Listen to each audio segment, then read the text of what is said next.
esse grande homem de Deus, Saulo Stan. Por favor, vem aqui, querido. Querido, você ouviu o Ru? Isso aqui é o pessoal que já conhece ele. Amém? Ele já esteve conosco numa outra ocasião, ainda no outro prédio, né? Esse prédio você não conhecia ainda, né? Esse não. Aí, glória a Deus, nós temos a honra de recebê-lo aqui. Ele veio juntamente com a esposa e o filho. Amém, estão lá em cima, Daiane e Daniel, não é isso? Isso mesmo. Glória a Deus, ele serve, está na igreja de Arco Verde, lá em Pernambuco. Isso. Ele é professor do Rema, um excelente professor. Eu quero aproveitar que eu falei a palavra professor e dar parabéns a todos os professores, né? Nós temos professores que atuam nessa escola e atuam de maneira secular também, e, né, aos professores do Rema, que de maneira tão gloriosa passam e transmitem a palavra de Deus a nós. E glória a Deus, lindão. Flua, Amém. tá? Fique livre, taca fogo. Amém, glória a Deus. Aleluia. Ô glória, boa noite, queridos. A graça e a paz do Senhor Jesus. Eu fico muito feliz de estar aqui com vocês, de conhecer esse templo novo, né, esse espaço maior que vocês estão aqui, né, recebendo a palavra do Senhor e alcançando pessoas, amém? Então eu quero adiantar aqui falando algo para você, que se você chegou com algum tipo de enfermidade, no final eu estarei orando pelos enfermos e eu creio no poder curador do Senhor alcançando a sua vida, amém? Glória a Deus.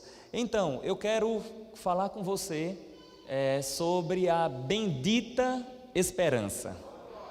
Esse é o nome da minha mensagem, amém? A bendita esperança. Nós iremos falar sobre o arrebatamento da igreja. Glória a Deus. Alguém dá um glória a Deus aí. Aleluia. Glória a Deus. Vamos começar abrindo as nossas Bíblias lá em Tito, carta de Paulo ao jovem pastor Tito. Ô glória, o Senhor é bom, queridos, o tempo todo o Senhor é bom. Aleluia, nós cremos no Senhor, queridos, nós cremos na sua palavra. Deus tem grandes coisas a fazer em nós e através de nós, amém?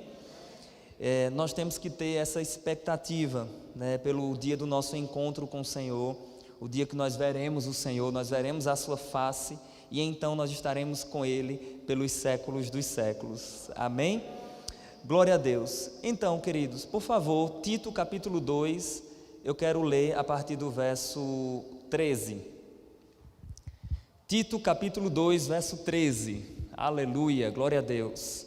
A todos que estão acompanhando também pelas mídias sociais, que a graça do Senhor esteja sobre a sua vida também. Então, Tito capítulo 2, versículo 13. Aguardando a bendita esperança e a manifestação da glória do nosso grande Deus e Salvador, Jesus Cristo. Aleluia. Diga comigo, eu aguardo a bendita esperança e a aparição do grande Deus e Salvador, o Senhor Jesus Cristo. Aleluia. Oh, glória a Deus. Queridos, nós temos uma esperança. Nós temos uma esperança, nós não estamos perdidos. Nós não somos órfãos. Nós temos um dono, o dono da igreja, Jesus Cristo. Ele é nosso rei, Ele é nosso mestre. Aleluia. Queridos, nós aguardamos o Senhor Jesus Cristo que virá e vai nos arrebatar dessa terra, nos remover, nos raptar para um encontro com Ele. Será um encontro de amor, será um encontro de esperança. Nós veremos a face do nosso Rei. Eu fiz um poema, queridos, durante anos de estudo da palavra do tempo do fim. Às vezes vem a inspiração e eu faço um poema. E eu fiz um poema e eu digo assim: nós estamos ante ao amanhecer de um encontro. Um encontro, sim. Um encontro de amor e de esperança. O local, eu sei, nas nuvens. Com quem? Também sei, com o Rei da Glória. Mas quando? Não sei. Pode ser hoje.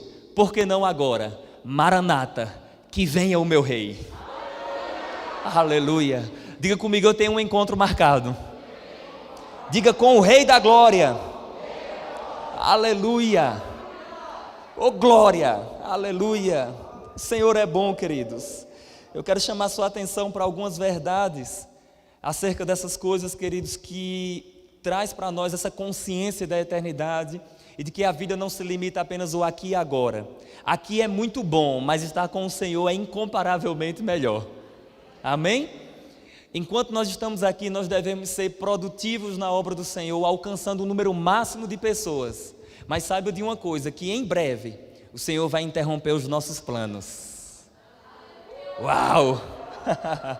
Eu quero estar caminhando, querido, nas ruas da minha cidade e de repente, o Todo-Poderoso, a raiz de Davi, a brilhante estrela da manhã, aquele que era, que é e que há de vir, aquele que tem a voz como o estrondo de muitas águas, aquele que a sua voz é como o som de uma grande trombeta, aquele que disse assim: antes de Abraão existir, eu sou, aquele que disse: eu via Satanás caindo em forma de relâmpago, aquele que é o dono da igreja, aquele que é o Todo-Poderoso, aquele que é o autor da vida, Jesus Cristo virá.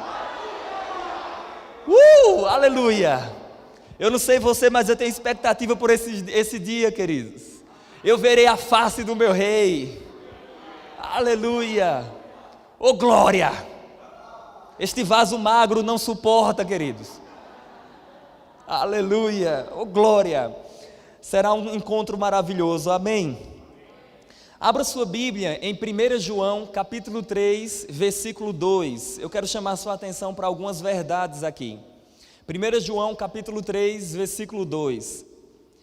Eu acho interessante que quando nós falamos sobre esse tema, a vida futura, muitos cristãos, eles pensam que escatologia, a doutrina das últimas coisas, não é algo prático e que não se deve falar na igreja. Isso é algo só para seminário, só para pessoas superdotadas de conhecimento, quando na verdade, queridos, não é isso. Escuta o que eu vou te dizer aqui. A cruz é escatológica. Amém? Eu gosto de dizer que nós precisamos de mais cruz na nossa escatologia e de mais escatologia na nossa mensagem da cruz. Veja, eu vou te lembrar isso antes de lermos. A primeira profecia da Bíblia se encontra em Gênesis capítulo 3, versículo 15, que diz que o descendente da mulher viria para pisar na cabeça da serpente. Jesus veio, sim ou não? Então, a encarnação do verbo, a vinda do Senhor Jesus Cristo foi cumprimento de uma profecia, então foi escatológico. Aleluia. Mas a mesma Bíblia que diz que ele veio a primeira vez como cordeiro, diz que em breve ele virá uma segunda vez, e ele virá para implantar o seu reino na terra, e vai reinar e governar sobre todos os povos. Então, assim como ele veio na primeira vinda como cordeiro, na segunda vinda ele virá como leão para reinar sobre toda a terra. Escuta aí, e os crentes vão entender isso, mas usando a linguagem bíblica, usando a figura dos animais que a Bíblia utiliza, segura. Na primeira vinda, o cordeiro vem sentado num jumentinho. Na segunda vinda, o leão virá sentado num cavalo branco para pisar na serpente, debaixo dos nossos pés. Diz a Bíblia que em breve o Senhor esmagará Satanás debaixo dos nossos pés. Aleluia! Oh glória! Diga, Deus é bom.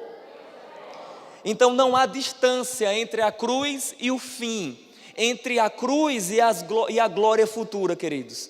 O sacrifício de Cristo é essencial até para o cumprimento dos eventos futuros.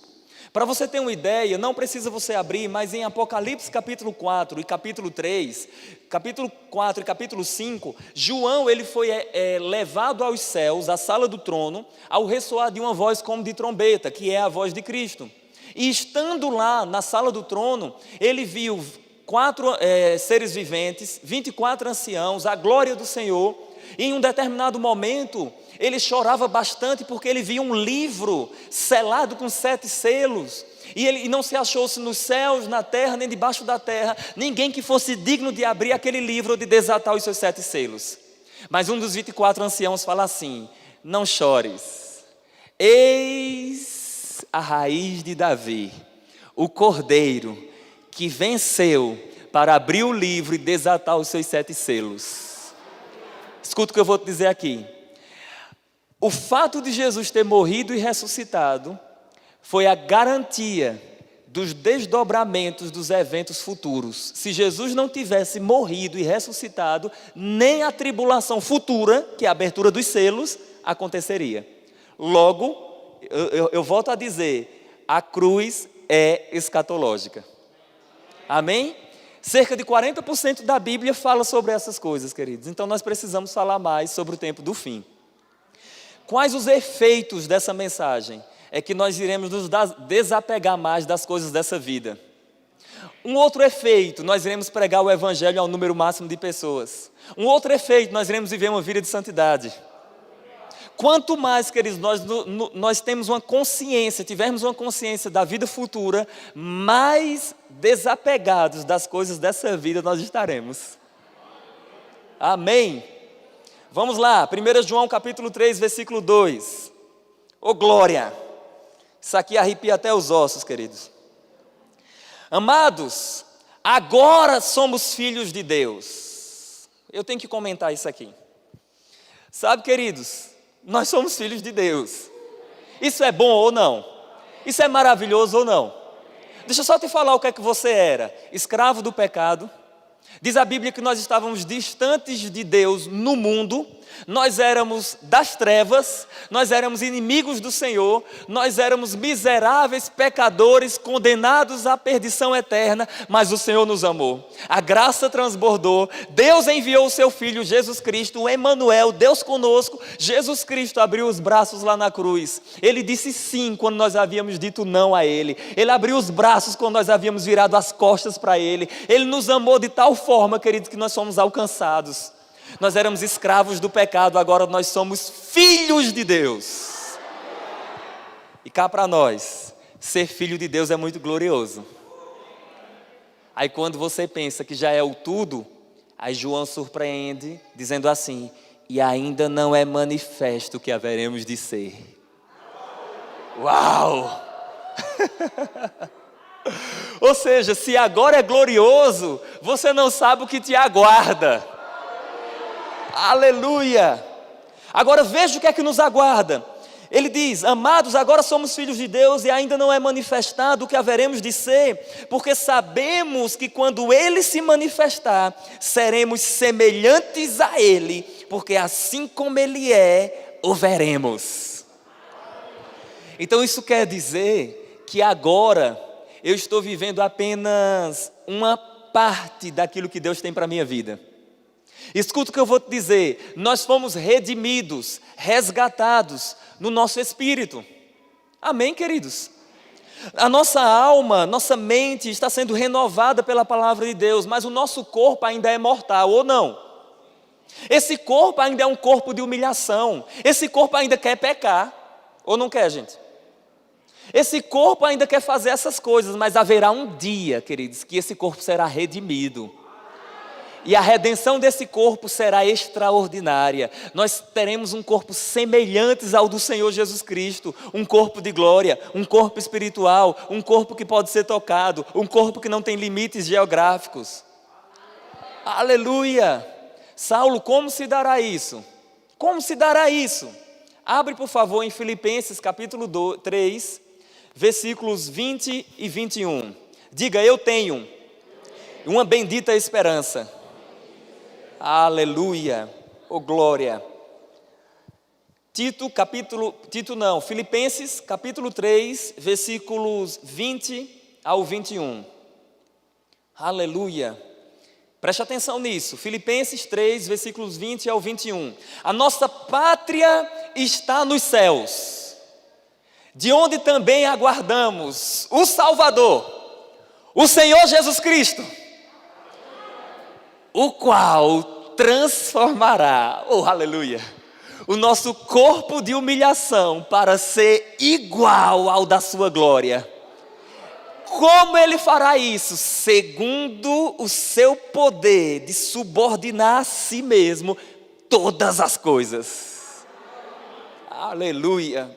Então fala sério, queridos, um dia esse corpo de humilhação vai ser transformado igual ao corpo do Senhor Jesus Cristo. Nós teremos um corpo de glória. Vai ser o fim do nosso gemido de esperança.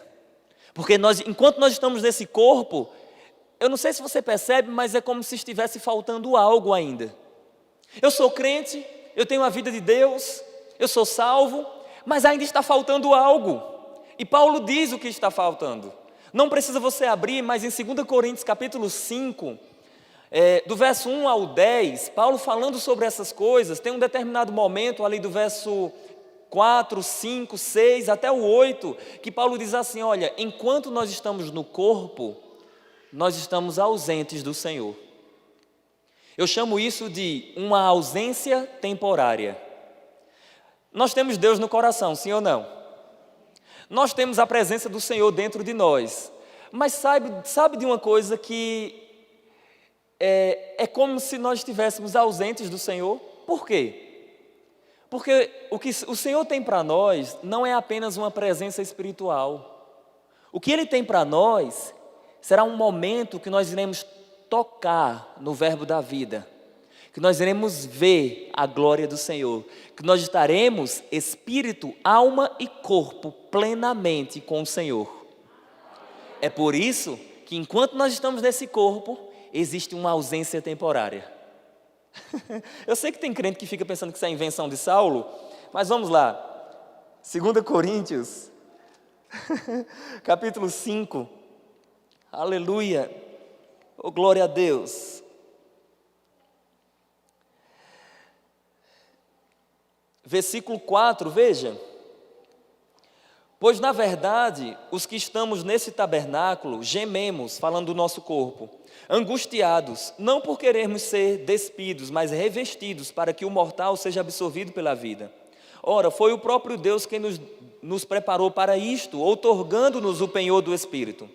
Temos, portanto, sempre bom ânimo, sabendo que, enquanto no corpo, estamos ausentes do Senhor. Então veja, nós estamos vivendo uma ausência temporária. Mas Paulo surpreende dizendo algo fantástico aqui, que às vezes a gente utiliza para falar de fé, mas a gente não entende o contexto. Olha o que ele diz no verso 7. Visto que andamos por fé e não pelo que vemos. Qual é o contexto dessa frase de Paulo? Visto que nós andamos por fé e não pelo que vemos. Eu não estou vendo o meu novo corpo. Eu não estou vendo ainda, eu não estou me vendo ainda plenamente com o Senhor, face a face, vendo o meu Rei. Mas eu ando por fé. E pela fé é como se eu já estivesse lá. E pela fé é como se eu já estivesse face a face com o Senhor. Aleluia! Oh glória! Vamos avançar, o Senhor é bom. Diga comigo, em breve eu verei o Senhor. Aleluia! Queridos, que tempo maravilhoso. Vai comigo para 1 Tessalonicenses, capítulo 4. 1 Tessalonicenses, capítulo 4, versículos 13 a 18. 1 Tessalonicenses 4, versículos 13 a 18. Eu vou ficar nessa porção das Escrituras até o término da mensagem e vou citar só algumas outras referências. Aleluia! 1 Tessalonicenses, capítulo 4, do versículo 13 ao 18, eu vou fazer a leitura e eu vou fazer algumas considerações aqui para as nossas vidas, amém? Diz assim, versículo 13: Não queremos, porém, irmãos, que sejais ignorantes com respeito aos que dormem, ou os que já morreram, para não vos entristecerdes como os demais que não têm esperança. Pois se cremos que Jesus morreu e ressuscitou, você crê que Jesus morreu e ressuscitou? Olha o que ele diz: Deus, mediante Jesus, trará em sua companhia os que dormem, os que já morreram. Verso 15: Ora, ainda vos declaramos por palavra do Senhor isto: nós, os vivos, os que ficarmos até a vinda do Senhor, de modo algum precederemos os que dormem. Porquanto o Senhor mesmo, dada a sua palavra de ordem, ouvida a voz do arcanjo e o ressoar da trombeta de Deus, descerá dos céus. E os mortos em Cristo ressuscitarão primeiro. Depois nós, os vivos, os que ficarmos, seremos arrebatados juntamente com eles entre as nuvens para o encontro do Senhor nos ares. E assim estaremos para sempre com o Senhor. Consolai-vos, pois, uns aos outros com estas palavras. eu quero fazer aqui algumas considerações em toda essa porção das Escrituras para as nossas vidas, amém? Bom, a primeira consideração que eu quero fazer aqui, nós iremos testemunhar nessa porção das Escrituras 3 verdades consoladoras, amém? 3 verdades consoladoras. Logo mais eu vou dizer quais são. Mas antes eu preciso comentar algo aqui com você. Fala sério, queridos. Muitos dos nossos pregadores de escatologia nos assustaram, transmitindo uma escatologia difícil e assustadora. Algo de filme de terror. Uma besta que sobe do mar, tem 10 chifres e 7 cabeças. A marca da besta. As pessoas transmitem uma escatologia assustadora, quando na verdade a mensagem do tempo do fim para nós que somos salvos é uma mensagem de esperança e consolo. Portanto, se alguém está te assustando com a mensagem do tempo do fim, olha, não pode ser uma mensagem bíblica, porque a mensagem bíblica para o crente não traz medo, traz consolo. Não traz tormento, traz esperança. Não traz confusão, traz esclarecimento. E isso é importante, queridos, porque vocês vão perceber algo, que a consciência dessas coisas, dessas verdades, vai trazer em nós, queridos, um entendimento de eternidade tão grande, que nós iremos caminhar no nosso dia a dia, como se a qualquer momento o Senhor fosse voltar e nós estaríamos com Ele. Por quê, queridos? Por que tem crescido nas igrejas um materialismo? Por que nós temos testemunhado isso, queridos? Porque as pessoas só falam da presente era. O cristianismo tem se tornado apenas comer, beber e vestir. Mas Paulo disse em 1 Coríntios capítulo 15, no verso 19, ele disse: se a nossa esperança em Cristo Jesus se limita apenas a essa vida, nós somos os mais miseráveis de todos os homens. Paulo, e não Saulo, disse que você é um miserável se você pensa só no aqui e agora. Aleluia. Tem crente que ele está tão focado na vida presente que ele está esquecendo a vida futura. E quais os efeitos disso, queridos? Os efeitos disso é como se a vida do homem fosse apenas isso que nós estamos vivendo aqui. E eu não sei se você já escutou isso, mas nas universidades, no dia a dia, infelizmente até crentes falam isso. Você é muito jovem, aproveite sua vida. Você tem que aproveitar a sua vida, você ainda é muito jovem. Saia para as baladas, saia com quantas mulheres e homens você quiser, porque você é jovem. Morreu, acabou. Isso é uma mensagem diabólica, queridos. Porque a nossa vida não se limita apenas ao aqui e agora. Sabe o que é que Paulo diz? Paulo diz assim: se não há ressurreição dos mortos, comamos e bebamos, porque amanhã nós iremos morrer. Ou seja, Paulo está dizendo assim, se a vida é só o aqui e agora, é só isso que tem mesmo. Mas se não for, nós precisamos ter cuidado, porque existe uma eternidade a desfrutar. Aleluia. Oh, glória a Deus. Então, essa mensagem precisa estar nos nossos púlpitos. Nós precisamos falar sobre a eternidade. Nós precisamos falar sobre essas coisas, queridos. Porque senão os cristãos vão ficar apegados apenas à presente era. Serão cristãos materialistas. E escuta o que eu vou te dizer, e por favor, se segura aí. Aleluia. Em cada objeto, em cada bem material, em cada prazer dessa vida, existe uma bolha com um eterno vazio. E você, por mais que deseje, seja o sonho da sua vida, quando você conquista, está faltando algo. Não sei se você já passou por isso. Tem um teólogo, amigo meu, aqui de São Paulo, lá de São Paulo, de uma igreja batista, ele diz algo interessante. Ele diz assim, que quando ele era jovem, quando ele era pequeno, criança, o sonho dele era ir para Roma, conhecer o anfiteatro Flaviano. O que quer dizer isso? O Coliseu Romano. O sonho dele era conhecer o Coliseu. E então, escuta o que eu vou te dizer nessa história. Ele disse que passou um tempo, ele conseguiu fazer uma viagem para Roma e foi conhecer o Coliseu. E ele disse que estava com um amigo, e o amigo estava com um mapa na mão mesmo, um mapa impresso naquele tempo. E ele disse assim: olha, nós estamos na frente do Coliseu. E ele disse que quando ergueu a cabeça, ele disse: eu vi o Coliseu. E eu entrei naquele lugar. E ele disse: eu passei 1 hora no Coliseu. Eu passei 2 horas no Coliseu.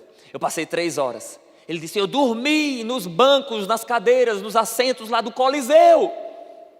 E ele disse que foi passando mais tempo. E ele disse que foi dando fome. E ele disse: eu preciso sair daqui, eu não aguento mais esse Coliseu. E então esse homem de Deus, ele disse assim: em cada sonho, em cada prazer dessa vida, existe uma bolha com um eterno vazio, mostrando para nós que só em Deus nós seremos completos. Deus do céu. As nossas fontes estão nele.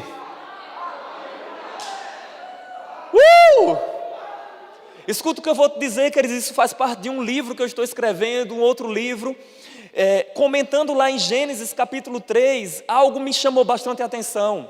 Escuta o que eu vou te dizer, quando Adão pecou, você não vê Adão indo até Deus dizendo assim: Senhor, eu pequei, eu me arrependo. Não, você vê Deus indo ao encontro do homem, amém? E Deus vai ao encontro do homem e ele faz uma pergunta. E a pergunta que Deus faz não era porque Deus queria saber, porque Deus é Senhor absoluto, Ele sabe de todas as coisas. Quem ensina algo a Ele? Ninguém. Quem é o seu conselheiro? Ninguém. Então não é que Deus não sabia, mas Deus faz uma pergunta para Adão, e a pergunta é: Adão, onde você está? O que quer dizer isso? É porque nós fomos criados, queridos, para sermos completos em Deus. Quando o homem peca, ele se desconectou de Deus. Amém, queridos? Então Adão não estava mais em Deus. Se ele não estava mais em Deus, estava faltando alguma coisa. Portanto, toda a humanidade, queridos, toda a humanidade, ela só será completada, plena em Deus. Ah, o meu sonho é casar, irmão Saulo. Eu queria tanto dormir junto, acordar junto. Mas escuta o que eu vou te dizer aqui. Aí você casa. Aí quando você casa, o jovem, o adolescente, tinha sonho de casar, aí casa, jovem. Aí quando casa, o sonho do casamento era coisar. Aí ele coisa. E aí ele para e diz assim: está faltando alguma coisa. Aí a esposa diz assim: vamos mobiliar essa casa. Compra todos os móveis que você imaginar. Quando é no final da noite, observa e fala para o marido: amor, está faltando alguma coisa. O marido faz as viagens e compra o carro que ele tanto deseja. Quando chega no final da noite, ele olha para a esposa e diz assim: amor, eu estou percebendo que está faltando alguma coisa. Sabe por quê, queridos? Porque as nossas fontes estão em Deus. Só Ele é quem nos completa. Em cada objeto dessa vida, em cada prazer dessa vida, existe uma bolha com um eterno vazio, dizendo assim: olha, só nele vocês serão completos. Só em Deus vocês terão a realização plena. Aleluia! Meu Deus do céu, isso arrepia os ossos, gente. E osso eu tenho para arrepiar. Aleluia! Então, guarda essas verdades no seu coração e vamos aqui para o texto de Tessalonicenses, capítulo 4, versículo 13 e 14.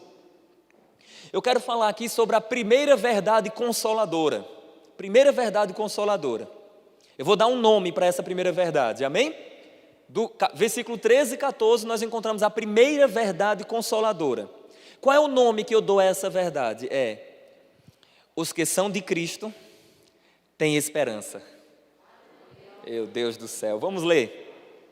Não queremos, porém, irmãos, que sejais ignorantes com respeito aos que dormem. O dormir aqui é um eufemismo para falar da morte, tudo bem? Aí ele diz, para não vos entristecerdes como os demais, que não têm esperança. Você percebe que tem dois povos aí? Um grupo que tem esperança e um grupo que não tem esperança. Percebe que está aí no texto isso? Ele diz assim, olha, não quero que vocês sejam ignorantes, ou seja, sem conhecimento, a respeito da vida após a morte, para não vos entristecerdes como os demais. Quem são os demais? Aquelas pessoas, você já foi em um velório, você já testemunhou o velório de um ímpio? Você já percebeu que eles tratam a morte como o fim de todas as coisas? Você já percebeu que as pessoas, os ímpios, os familiares ali seguem, vão até aquele caixão e falam para aquele corpo dizendo assim, meu Deus, por que o Senhor levou essa pessoa? Era tudo o que eu tinha. O que será da minha vida? Culpam logo Deus. E por quê? Porque para as pessoas, a morte, para o ímpio, a morte é o fim de todas as coisas. Por quê? Porque ele não tem esperança. Mas aqui Paulo diz assim, que nós devemos ter conhecimento sobre a vida após a morte, porque nós temos esperança. Nós não iremos nos entristecer como os demais, até ficaremos tristes, mas não angustiados. Por quê, queridos? Porque nós temos uma esperança. A morte não é o fim para nós. Escuta o que eu vou te dizer aqui. Um teólogo chamado John MacArthur, no seu livro de profecias, falando sobre a vida após a morte, ele diz algo interessante. Ele diz assim, se segura aí. A única coisa que a morte pode fazer com um crente é entregá-lo para Jesus. Oh, aleluia! Resumindo, não há perdas quando um crente morre. Eu vou repetir, não há perdas quando um crente morre. Paulo disse em Filipenses capítulo 1, versículo 20 ao 23, ele disse assim, olha, eu tenho plena confiança, preferindo deixar o corpo e habitar com o Senhor, o que é incomparavelmente melhor. O que é que Paulo estava dizendo? Paulo estava dizendo assim, ó, se eu morrer, eu vou estar com Cristo, não há perdas, é incomparavelmente melhor. Ele diz assim, mas por vossa causa, é mais preferível permanecer no corpo. O que é que Paulo está dizendo? O crente é tão abençoado que se ele fica vivo, ele vai ser produtivo para a obra. Se ele morre, ele ganha, promovido, não há perdas. É incomparavelmente melhor, já vai desfrutar da presença do Senhor. E vale salientar, consciente. Não está lá dormindo.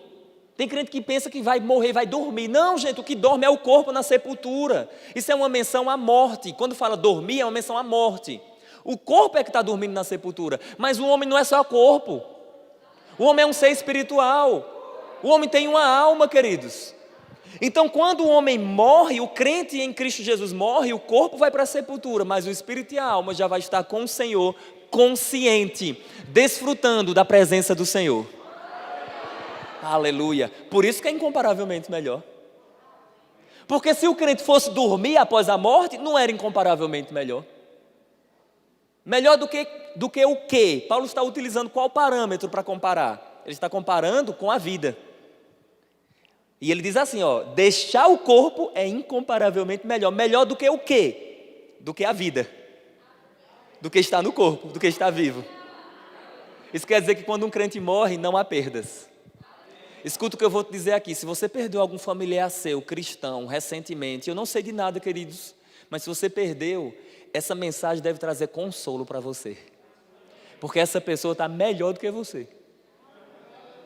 Está desfrutando da presença do Senhor.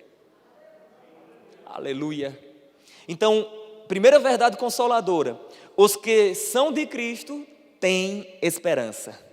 Aleluia, diga eu tenho esperança. Sabe, queridos, eu tenho raiva da morte. Eu fiz um poema, eu chamo de O Dia em que a Morte vai Morrer. E nesse poema eu digo assim, morte, você é muito louca. Tu pensavas mesmo que tinhas dado fim àquele que disse, minha vida ninguém a tira de mim, eu a dou e a trago de volta? Como louca caístes no encanto de matar. Morte, teu veneno te matará. Naquele dia que o autor da vida foi morto, selastes a sentença da tua própria morte. E agora, ó morte, estás caminhando nos frios corredores da tua destruição. Morte, escute isso. Morte, teus dias estão contados. Morte, tu morrerás. Aleluia. E aí eu digo que eu sou um zombador da morte. Se você quiser vir comigo, vamos zombar dela, amém? Paulo era um zombador da morte. Paulo diz assim: quando esse corpo mortal for revestido de imortalidade, então cumprir-se-á a palavra que está escrita: tragada será a morte pela vitória. Nesse poema eu digo que a morte olha para mim e diz assim: mas eu ainda posso matar-te, seu zombador da morte. E então eu olho para a morte e digo assim: é verdade, talvez você poderá me colocar para dormir, mas em pouco tempo eu acordarei e não dormirei mais e zombarei de ti pelos séculos dos séculos. E eu falo: morte, ainda estás aí? Aleluia, diga: Deus é bom. Então, queridos, não há perdas quando um crente morre. Primeira verdade consoladora é essa, queridos: os que são de Cristo têm esperança. O verso 14 diz: pois se cremos que Jesus morreu e ressuscitou, assim também Deus, mediante Jesus, trará em sua companhia os que dormem. O que é que vai acontecer? Segura aí. Quem morre hoje crente, escuta, quem morre hoje crente, o corpo vai para a sepultura. Chama-se dormindo. Qual é a ideia de dormir? Como eu disse, um eufemismo. Jesus utilizou essa linguagem em João capítulo 11. Chegaram para Jesus e falaram assim: Lázaro morreu. Jesus falou assim: Lázaro está dormindo. Aí os discípulos falaram: se ele dorme, estará salvo. Aí Jesus fala: Lázaro morreu. Ou seja, dormir e morrer é sinônimo. Ele está usando uma maneira mais branda para falar sobre isso. Mas escuta, quando um crente morre, o corpo dele vai para a sepultura. Tudo bem? Mas o seu espírito e a sua alma vai habitar com o Senhor, desfrutando da glória do Senhor. Amém? Base bíblica, irmão Saulo, para isso. Tudo bem, vamos lá para algumas. Número 1, Filipenses 1, do verso 20 ao 23, que eu já citei. Deixar o corpo, eu vou habitar com o Senhor. 2, 2 Coríntios capítulo 5, verso 8. Tenho plena certeza, se eu deixar o corpo, eu vou habitar com o Senhor. 3, Atos dos Apóstolos capítulo 7, verso 50 em diante. Estevão, sendo apedrejado, viu a glória do Senhor e Jesus à sua destra. E então ele disse: Senhor Jesus, recebe o meu espírito. Jesus estava onde? À destra do Pai nas alturas. Ele ia receber o espírito de Estevão onde? À destra do Pai nas alturas. Aleluia.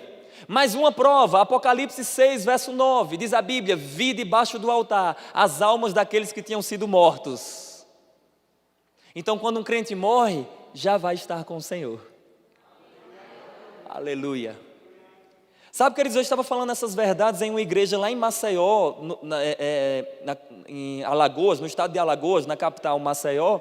Eu estava falando essas verdades e uma irmã veio me procurar e ela disse assim: olha, eu sou cristã e durante 20 anos, cerca de 20 anos da minha vida, eu aprendi que morreu, está dormindo inconsciente e só um dia vai despertar na ressurreição. Mas hoje você falou essas verdades. E recentemente eu perdi meu pai e ele era um homem de Deus. E isso me trouxe consolo por entender que hoje ele já está com Cristo. Nós não estamos falando, queridos, que existe comunicação. Amém, queridos? A Bíblia fala lá em Deuteronômio 18, verso 11, que o Senhor abomina a comunicação com os mortos. Nós não estamos falando que tem comunicação, nós estamos falando que quando o crente morre, ele está consciente na realidade que ele está com o Senhor. Amém? Eu vou dar um exemplo aqui sobre essa consciência. Eu precisaria de muito tempo para falar sobre isso, mas só para ajudar alguns irmãos, eu percebo pelo rosto quando a pessoa está recebendo ou quando ainda está sem entender algo. Mas escuta o que eu vou te dizer aqui. Eu vou dar só um exemplo. Aqui nessa cidade, aqui em Arujá, tem algum supermercado conhecido de todos vocês aqui? Sei lá, Açaí, Hiper, tem algo assim? Tem algum? Qual? Atacadão? Taca. Vocês conhecem esse Taca? Conhecem? Alguém já foi lá? Levanta a mão. Então veja, escuta o que eu vou te dizer. Quantos lembram quando esteve lá? Levanta a mão. Agora, quantos sabem o que está acontecendo nesse exato momento lá? Ninguém. Sabe por quê? Porque o crente, ele tem consciência da realidade que ele está. E ele traz consigo as lembranças. Ele não está acompanhando o dia a dia das outras pessoas. Portanto, os mortos estão conscientes na realidade que estão. E eles levam consigo as lembranças, mas eles não estão acompanhando o nosso dia a dia. Você escutou isso?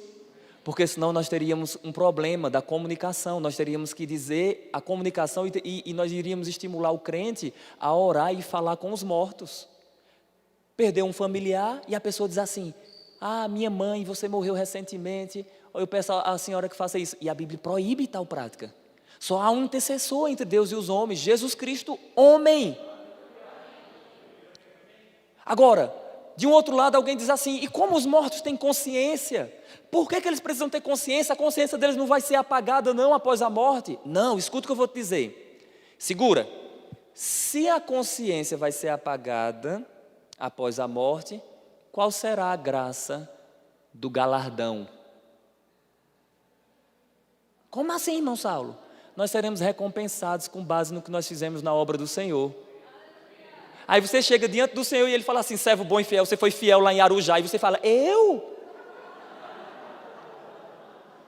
Quem eu sou? Então tem lembrança sim, queridos. Apocalipse fala assim, bem-aventurados os mortos que agora morrem no Senhor, as suas obras lhes seguem. Então tem sim lembrança. Nós seremos galardoados por isso, queridos, recompensados pelo nosso serviço na obra do Senhor. Amém, queridos? Aleluia. Cenas para os próximos capítulos. Vamos continuar. Quero falar sobre a segunda verdade consoladora. Meu Jesus Cristo, eu coloquei um cronômetro aqui de 45 minutos, só falta 4 minutos. Está igual aqueles pregadores que eles fazem uma introdução de 40 minutos e depois ficam orando para o relógio se converter. Você já viu o pregador assim? Ele diz assim, quero eu nesta noite, aleluia, ser sucinto nas minhas palavras. 40 minutos passou. Então veja, aqui em 1 Tessalonicenses capítulo 4, versículo 15, 16 e 17, nós encontraremos a segunda verdade consoladora. E qual o nome dessa segunda verdade consoladora? Eu vou te dizer logo mais, vamos fazer a leitura. Verso 15, ora, ainda vos declaramos por palavra do Senhor isto, nós os vivos. Diga comigo, nós os vivos. Pergunta, isso aqui era no primeiro século, era Paulo escrevendo aos irmãos em Tessalônica. Paulo não esperava morrer, Paulo esperava ser encontrado vivo por ocasião do arrebatamento do Senhor, da vinda do Senhor. Se Paulo tinha esperança de não provar a morte, aí você acha que eu vou esperar a morte? Não, eu vou esperar ser revestido. Amém? Quem quiser morrer, vai na bênção. Agora saiba que não tem perdas se você morrer, amém? Em Cristo Jesus. Mas eu espero Jesus voltar e eu ainda vivo, amém? Aí ele diz, ora, ainda vos declaramos por palavra do Senhor isto, nós os vivos, os que ficarmos até a vinda do Senhor, de modo algum precederemos os que dormem. Verso 16, porquanto o Senhor mesmo, dada a sua palavra de ordem, ouvida a voz do arcanjo, o ressoar da trombeta de Deus, descerá dos céus. E os mortos em Cristo ressuscitarão primeiro. Depois nós, os vivos, os que ficarmos, seremos arrebatados juntamente com eles entre as nuvens para o encontro do Senhor nos ares. E assim estaremos para sempre com o Senhor. Segunda verdade consoladora é: os que são de Cristo irão para Cristo. Primeira verdade consoladora, os que são de Cristo têm esperança. A morte não é o fim. Amém? Segunda verdade consoladora, os que são de Cristo irão para Cristo. Então fica tranquilo, porque se você é de Cristo, em breve Cristo vai voltar e você irá se encontrar com Ele. Essa é a nossa esperança. Tem crente esperando o anticristo, mas a Bíblia fala que é para a gente esperar o Cristo. 1 Tessalonicenses 1,10 diz que Cristo morreu por nós, que Deus o Pai deu o seu Filho para morrer por nós, para guardarmos dos céus o seu Filho Jesus Cristo, que nos livra da ira vindoura. Tem crente querendo saber quem é o anticristo. É Emmanuel Macron? É Donald Trump? É fulano de tal? Aí a Bíblia fala que nós devemos esperar o Cristo. Então, quem quiser ficar para saber quem é o anticristo, pede para sair. Eu estou brincando, queridos, mas nós aguardamos não o anticristo. Portanto, eu não quero saber quem será o anticristo. Logo, eu não quero saber o que será a marca da besta, porque nós não estaremos aqui. Eu não estou preocupado com marca da besta, porque eu tenho o selo do Espírito. Eu não estou preocupado quem é o anticristo, porque eu aguardo o Cristo. Aleluia! Oh, glória a Deus! Meu Deus do céu! Me segura, Jeová.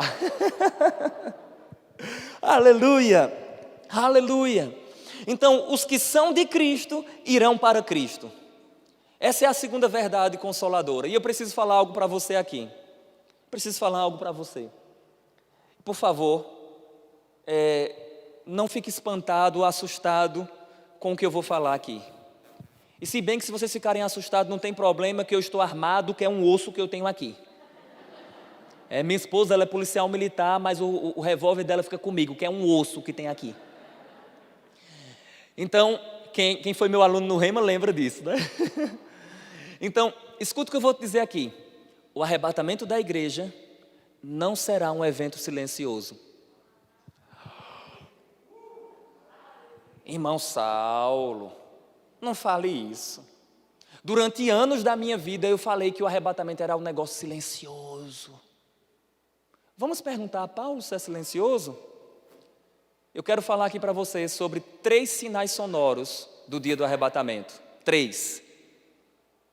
A gente é uma igreja da palavra, amém? Se eu não provar na palavra, você não acredita. Agora, se eu provar, vai ter que acreditar, aleluia. Número 1, versículo 16. 4, verso 16. Porquanto o Senhor mesmo, dada a sua palavra de ordem.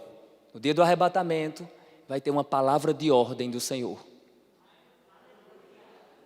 Primeiro sinal sonoro, uma palavra de ordem. E escuta o que eu vou te dizer. A voz de Jesus é tão poderosa que ela penetra as sepulturas e ressuscita os mortos.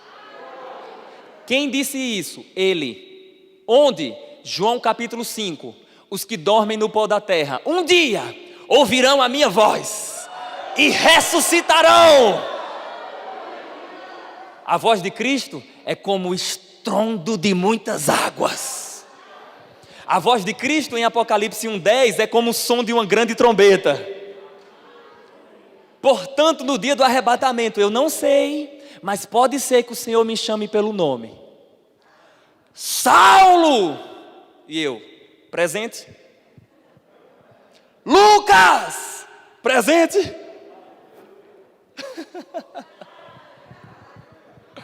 No dia do arrebatamento, o nosso rei vai bradar.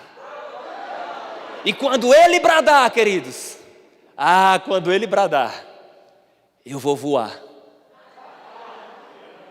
Vai voar? Sim.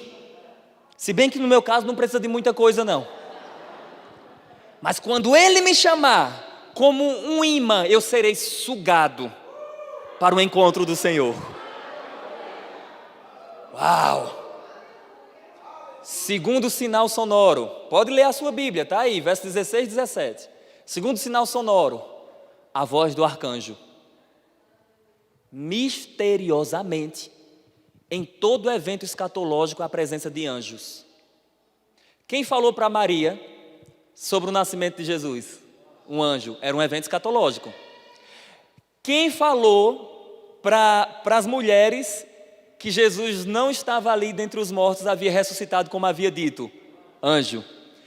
Quem apareceu quando Jesus foi assunto aos céus e disse assim, 2 varões de branco, varões galileus, por que vocês estão olhando para esse Jesus que foi assunto aos céus? O mesmo Jesus que agora foi assunto aos céus virá do modo como viste subir. Então, misteriosamente, em todo evento escatológico, há uma presença de anjos. No dia do arrebatamento, um arcanjo vai bradar.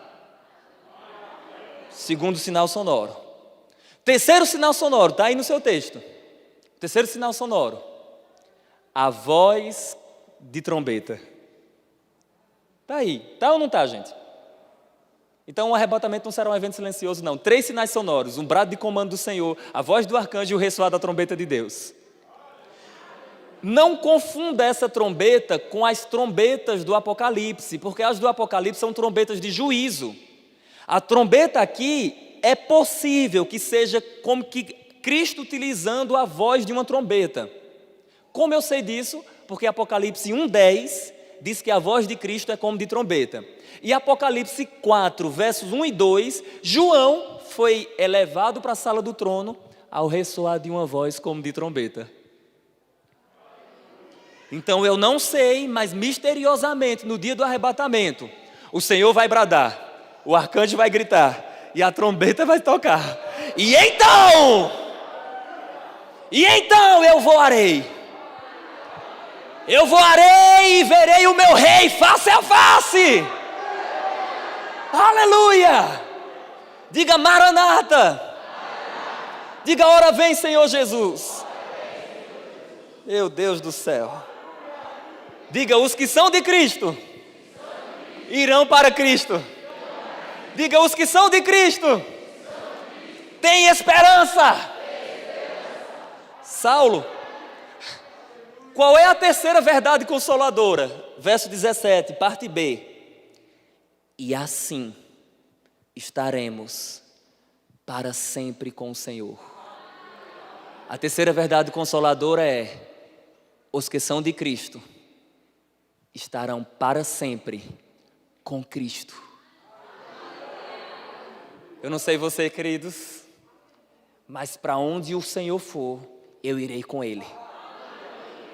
E existe uma linguagem poética aqui que nos lembra um casamento. Veja,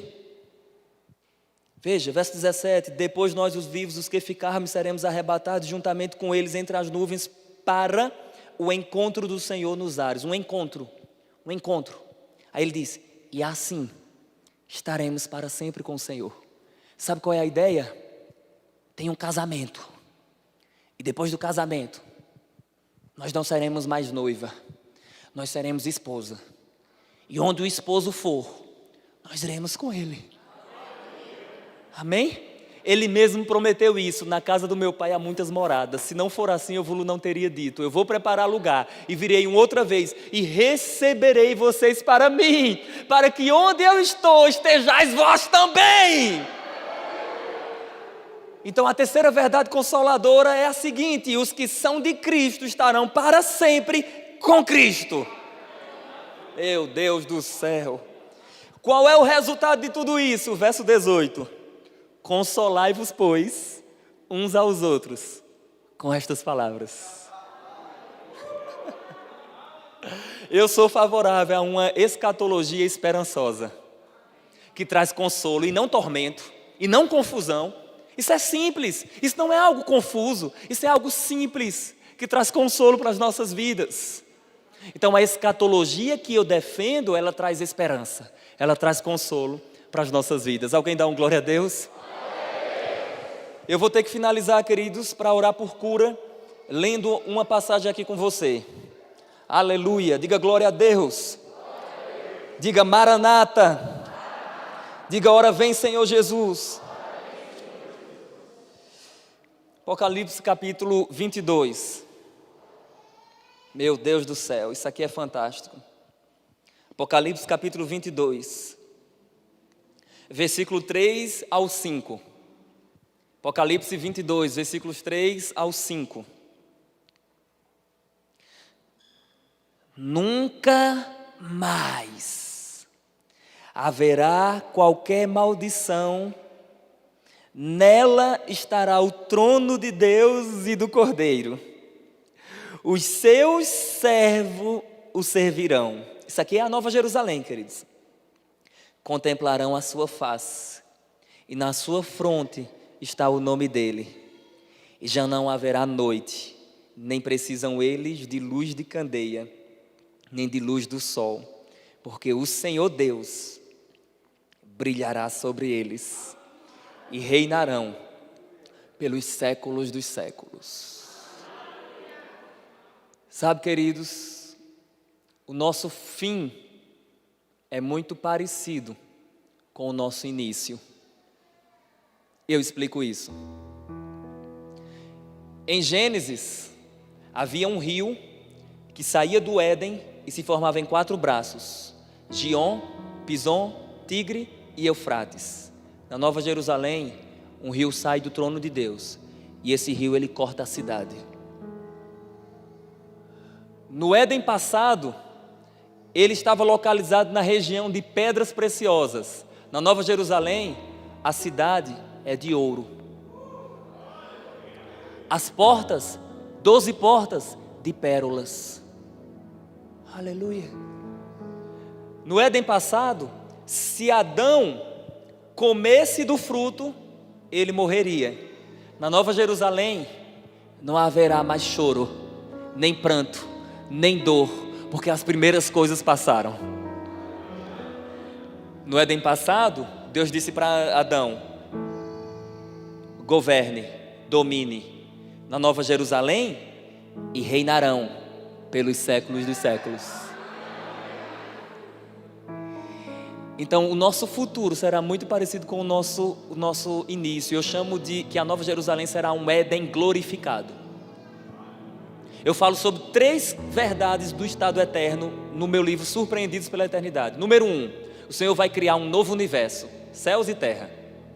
Número 2, a Nova Jerusalém, a cidade de Deus, a morada do Altíssimo, a nossa cidade, descerá dos céus. Número 3, a Nova Jerusalém, ela tem um aspecto do Éden, porém glorificada. Aí eu falo, será um novo Éden. Aleluia. E eu quero fechar essa mensagem marcando um encontro com você. Eu quero marcar um encontro com você na praça. Na praça da cidade de Deus, a Nova Jerusalém. Eu estarei um pouco diferente porque eu vou estar com o corpo glorificado, amém? Mas olha, eu quero encontrar você lá na praça. Você vai estar lá? Na cidade de Deus, na cidade de ouro. Então eu quero marcar um encontro com você lá. E um detalhe: na Nova Jerusalém eu serei morador de rua. Eu vou encontrar você, escute, estarei esperando você lá. Você vai lembrar disso. Eu estarei esperando você lá, na praça da cidade de Deus, no banquinho da praça, junto ao rio da vida, próximo à árvore da vida, na esquina com o trono da glória. Eu te verei lá. Então nós temos um encontro marcado na praça da cidade de Deus, a Nova Jerusalém. Diga Maranata. Diga, ora vem, Senhor Jesus. Aleluia. Eu não sei você, queridos, mas eu tenho uma percepção como se nós fôssemos voar. A gente prega sobre oração, a vontade que dá é de orar. E quando a gente prega sobre a vida futura, a vontade que dá é de voar. Portanto, vamos fazer um treinamento para o arrebatamento. Fiquem de pé. Aleluia. Aleluia. No 3, nós iremos pular. É um treinamento para o arrebatamento. Aleluia. 1, haverá um brado de comando do Senhor. 2, o arcanjo vai bradar. 3, a trombeta vai soar. E então eu voarei. Diga Maranata. Diga vem, Senhor. Aleluia.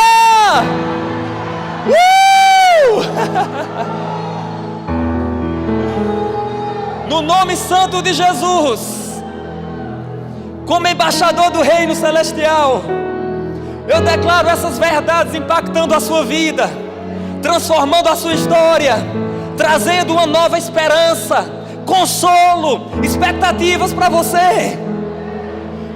Você avançando naquilo que Deus tem. Aleluia.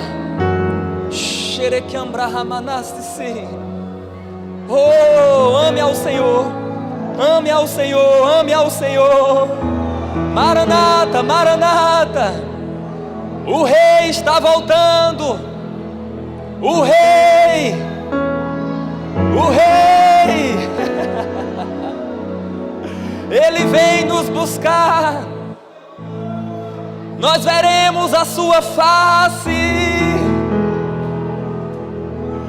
Contemplaremos o seu olhar de amor.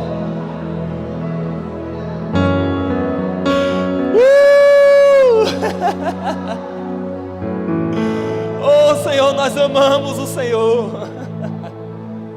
Nós amamos a sua palavra. Santo, santo é o Senhor. Eramanaie Serecamana. Sabe, queridos, pela fé é como se nós pudéssemos nos ver lá. Eu não sei você, mas pela fé se veja lá na cidade de Deus.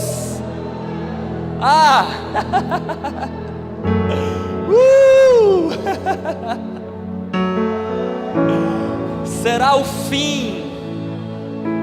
Será o fim das divisões denominacionais.